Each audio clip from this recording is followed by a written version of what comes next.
You're back with FP Executive. I'm here with Robert Torok, risk management expert for IBM. Thanks again for joining us.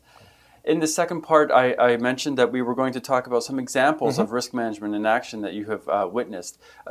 Tell me about some of the interesting risk management and practices that you've seen. Sure. I'll start with a very interesting and almost lighthearted example. Okay. And when I came across this one, it was a big surprise to us who were participating in this research study about a year ago.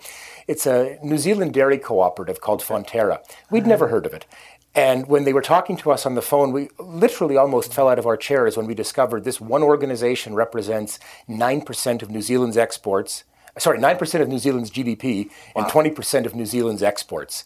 So in that country, this is big thing. This is a big thing. Absolutely. They're a dairy cooperative. They basically sell milk and milk products around the world, including New Zealand. And one of their growing markets was China. Okay. And they identified a couple of major risks. For example, what happens if there's, in effect, a political dispute, perhaps even about the quality of the product? It may be politically motivated, but it may be a product quality challenge. Second, the cost of fuel a year ago and a year and a half ago, when they identified these risks, was literally up in the stratosphere. Yes. And so shipping milk is an expensive proposition, as it is shipping any, if you will, heavy and low-value product. Right. You can't move a lot of it very far, and it's very expensive. So they started to explore ways to mitigate the combination of this freight cost risk, political/product quality risk, and to a lesser degree, currency exchange rate risk. What they ended up doing, and I certainly would not want to have been on this boat when they did so, they moved 3,500 cows from New Zealand to China. Wow.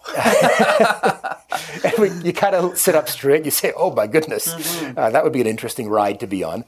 But all of a sudden, what they've done is they've eliminated a substantial portion of the shipping cost, obviously, because you're no longer shipping the milk across the waters to China. It's there. Secondly, it now became in China a domestic source of milk, even if it's if it's owned by a foreign company. From a political perspective, this is now something that the Chinese government could not take offense to or take action against. It's a domestic source. Well, let me ask you a question, because I'm quite interested in this. Now, generally dairy products, there's, I don't know if this is true or not, but people sort of, where they graze is very important to the quality of the milk and the cheese that's created from it. What do these cows eat when they're in China? I'm curious. Well, they did take some proteins and some food additives or whatever with them, and they continue to ship that from New Zealand to China to help with the grazing. I see. But by the way, one risk they picked up as a result of this was how do you repatriate the currency? So but they did recognize that we've eliminated or minimized two risks or three at the possible creation of another one. And that's a critical element of enterprise risk management, that you consciously understand the risk and consciously make the decision that we don't want this, but we're willing to take that on. One of the things I know we wanted to touch on was an organization's culture and tolerance or appetite for risk. This is a good example as well. They recognized that their willingness to accept continuous freight cost risk, continuous and unknown political risk was limited. But they were willing to take on, because they felt stronger about it, that they could accept the risk of a currency repatriation problem. But that ties into the organizational culture as well. So they were balancing the risk. I'm curious, when you walk through these risks with people, do you build decision trees and sort of give people a picture of the various options that they're looking at? In many cases, yes. So that as you make a decision to avoid a risk or accept a risk, by implication, in effect, you're almost certainly taking on or avoiding something else. So you want to be able to show an organization what I'll call the daisy chain, or often the ripple effect of risk. If you do this, these are the things that may occur or may not occur as a result. Are you prepared to take those on or not take those on? It's not necessarily by any means exclusively a quantitative exercise. One example of that is a U.S. defense company and other industries as well, called Textron. They make helicopters, aircraft, and golf carts, amongst other things.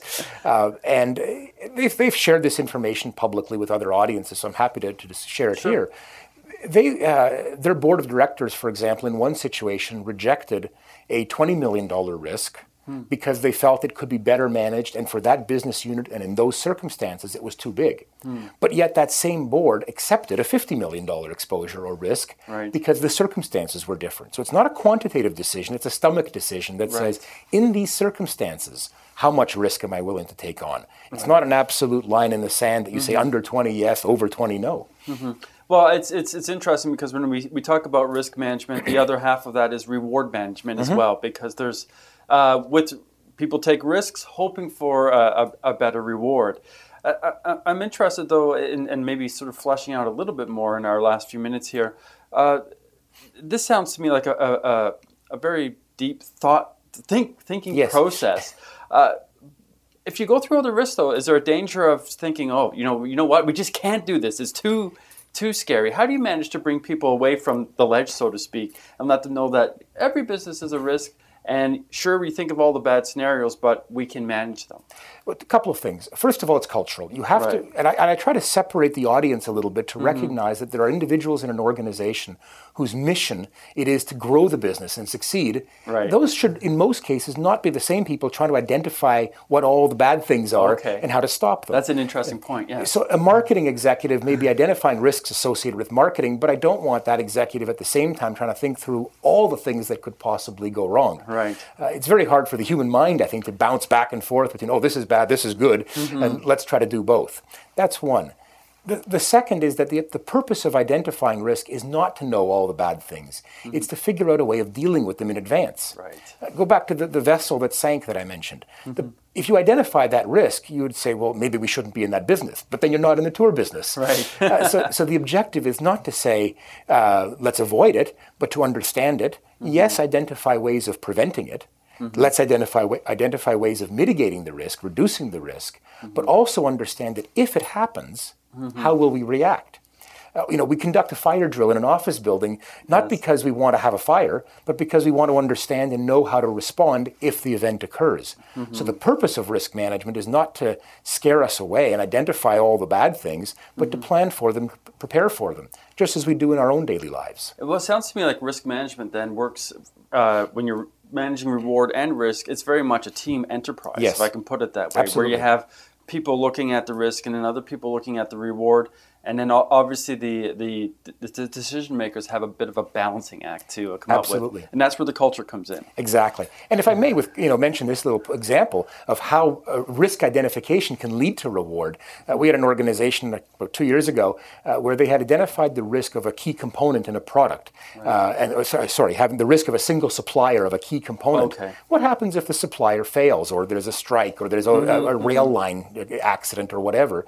And from a procurement point of view, the solution from a risk mitigation perspective was, well, maybe we should have multiple suppliers. Right. And they started to go down that path.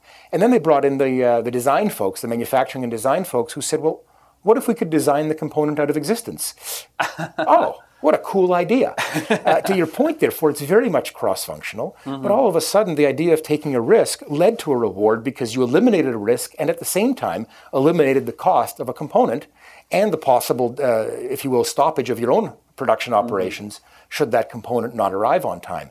So you took a risk, identified it, cross-functionally with a team, identified ways of reducing it, and somebody in a different part of the business who really had no role in the risk identification comes up with a very unique solution. Yes. Well, it's a great example to end on. It just shows that if you think about risk management, you might get more rewards than you actually anticipate. Very much so. Robert Torok, thank you so much for joining us. My pleasure to be here. Thank you. Thank you.